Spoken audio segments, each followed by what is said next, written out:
Welkom in Giethoorn, een dorp dat rust geeft aan de ziel, waar straten veranderen in waterwegen en waar geluid verdwijnt voordat je het hebt uitgesproken. We vertrekken vanuit de tuin van het hotel. De stilte zegt meer dan woorden ooit kunnen vertellen. De hendel naar boven staat hij uit, de hendel hier naar voren. Als het goed is, loopt de propeller al. Hij loopt al. Ja. Wat gaat er gebeuren? Hoe verder je hem naar voren doet, hoe harder die gaat. Hè? Okay. Hendel hier naar boven staat hij neutraal. Hendel hier naar achteren is om te stoppen. De propeller draait nu de andere kant op. Ja. Om te stoppen, om te remmen. Linksaf om te starten en 400 meter zien we de eerste lijn rode pijltjes.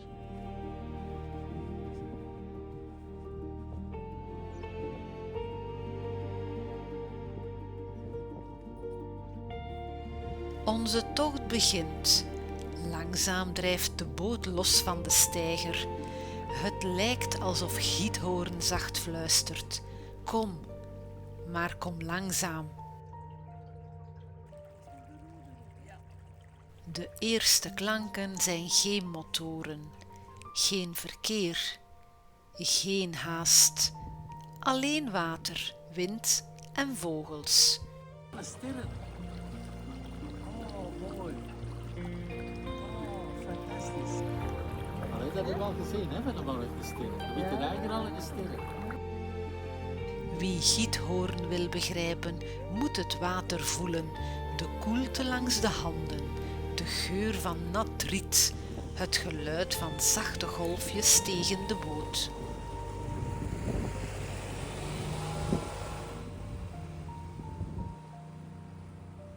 In het noordwesten van Overijssel, midden in het waterrijke hart van het Nationaal Park Weerribbenwieden, ligt een van de meest wonderlijke dorpen van Nederland.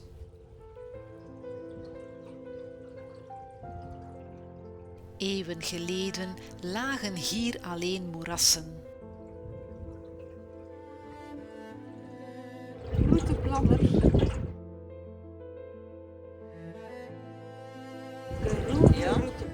Het Nationaal Park Weerribbenwieden is het grootste laagveenmoeras van Noordwest-Europa. Een wereld van otters, libellen, vlinders, stil water en oneindige luchten.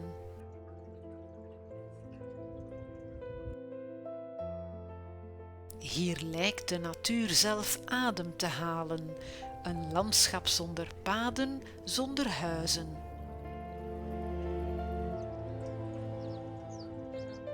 Hier begon alles met water en water bepaalde hoe je leefde, hoe je bouwde, hoe je werkte en zelfs hoe je droomde.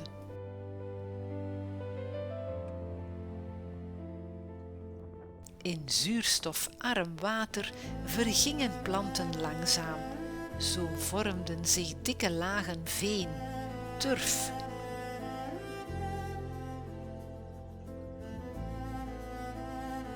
Het gedroogde veen werd brandstof, het kloppend hart van warmtes in huizen door heel Nederland.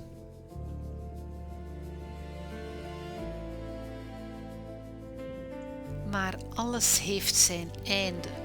Toen de turf opraakte, moest het dorp opnieuw beginnen.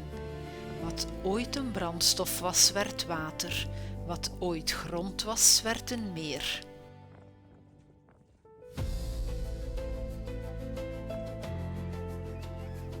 Door turfwinning ontstond Bovenweide, een meer dat misschien geen diepte heeft, maar wel een ongekende rust. Een plek waar tijd geen haast geeft, waar water weerspiegelt wat woorden vergeten. Hier kun je dobberen of genieten van een kop koffie, luisteren naar stilte en vergeten dat er ooit zoiets bestaat als drukte.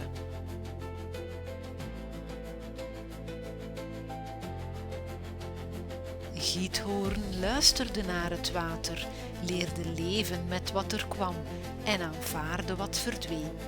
Toen ontstonden rietvelden, die golfden in de wind en het dorp niet alleen onderdak gaven, maar ook een nieuw bestaan.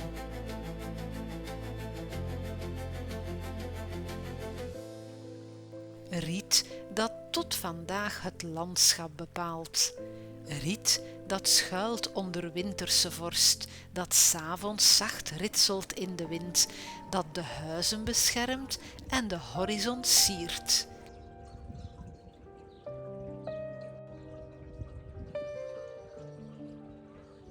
Giethoorn. Soms kom je op een plek waar je meteen voelt, ja, hier is het leven even helemaal simpel. Waar het water je gedachten meeneemt en elke boerderij lijkt te glimlachen als je voorbij vaart. Welkom in dit kleine wondertje van rust.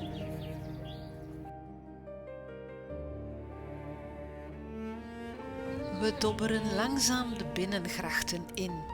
Links en rechts zie je die mooie rietgedekte huisjes die bijna sprookjesachtig in het landschap staan.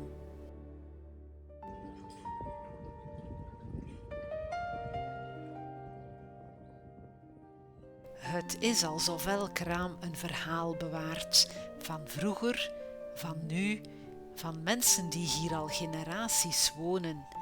En wij mogen er heel even deel van uitmaken.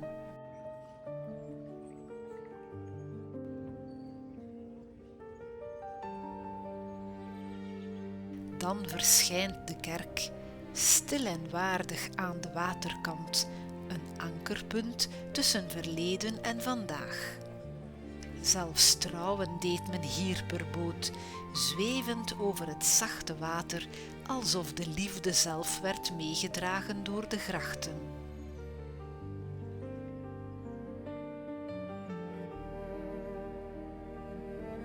Tussen de waterwegen liggen huizen die dromen, gekust door tuinen die in elke bloem een verhaal van liefde dragen.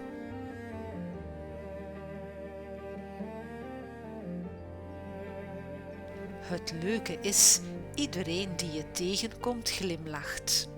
Misschien omdat je hier gewoon kunt genieten. De wind is zacht, het water kalm en het leven voelt even heel licht.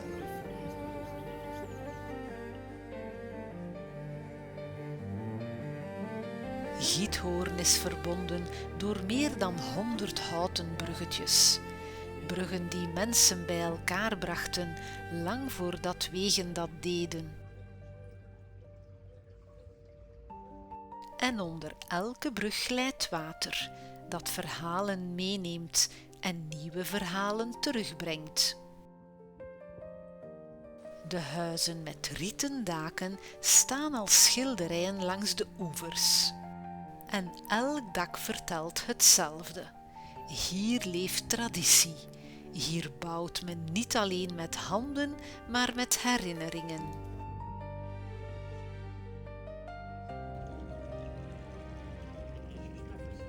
De naam van het dorp ontstond door toeval.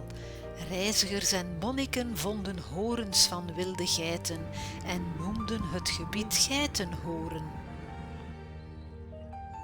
Door eeuwen heen veranderde de naam, maar de betekenis bleef.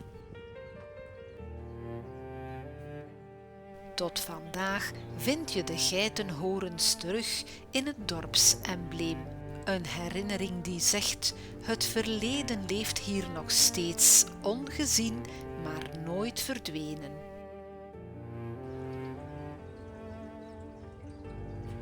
Fluisterboten, punters, kano's, ze glijden voorbij zonder haast, alsof ze weten dat snelheid hier niets oplost.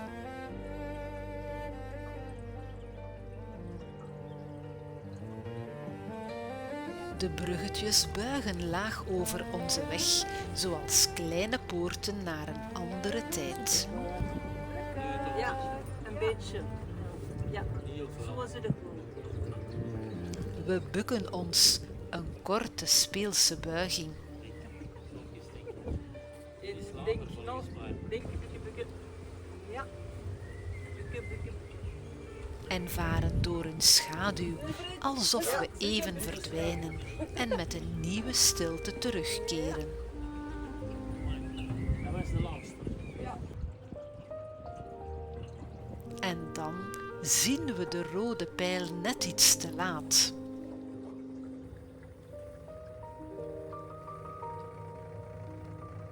We varen heerlijk te ver door, maar weet je, dat is hier juist het mooie. Kun je daar nog filmen als je niks zegt? Het zicht. Of de kapitein misschien, ja.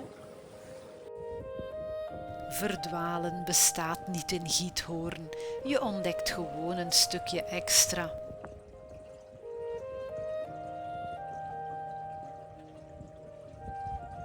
En dat stukje draagt je nog dieper het rustgevende water in, alsof het dorp fluistert: blijf nog even. En dat doen we dan maar.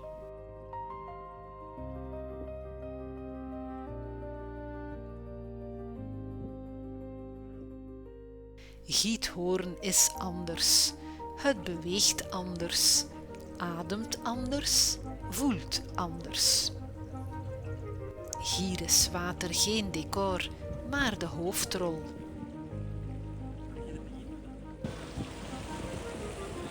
Vandaag wonen hier bijna 3000 mensen en ieder jaar komen meer dan 1 miljoen bezoekers.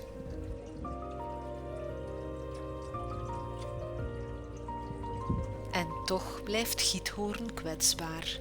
Want schoonheid die door velen wordt gezien, moet ook door velen worden beschermd. De bouw. Daarom varen alle huurboten elektrisch, een stille keuze die het dorp zijn fluistertoon laat houden. Op de terugweg worden de grachten nog mooier. Het licht valt net anders, de schaduwen dansen op het water. En je merkt hoe de stilte eigenlijk vol geluid zit.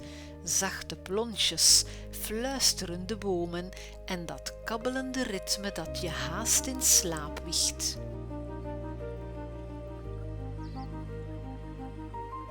Het water draagt de hemel, de wolken breken in zilveren stukjes op het oppervlak.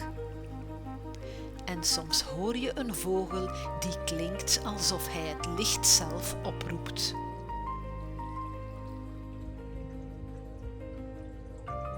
De natuur maakt het helemaal af. Je hoeft hier niets te doen, alleen kijken, ademen en het laten binnenkomen. In Giethoorn leeft alles in zachtere kleuren en zelfs de tijd lijkt hier met blote voeten te lopen. De waterweg voor ons is een smal lint, een pad dat niet wordt gelopen maar gedragen. En wij, reizigers op een drijvende strook licht, volgen het zonder te weten waarheen en zonder dat te hoeven weten. En zo varen we langzaam terug richting het beginpunt. Niet omdat de tocht eindigt, maar omdat het water ons weer thuis brengt. Maar het voelt niet alsof we teruggaan, meer alsof we iets meenemen. Een rustige hartslag, een hoofd dat even helemaal leeg is en een glimlach die vanzelf komt als je terugdenkt aan deze tocht. In dat gedeelte, hè. Door van deze Soetra en Schots en Schier. Dank je voor dit stukje meereizen in stilte en licht.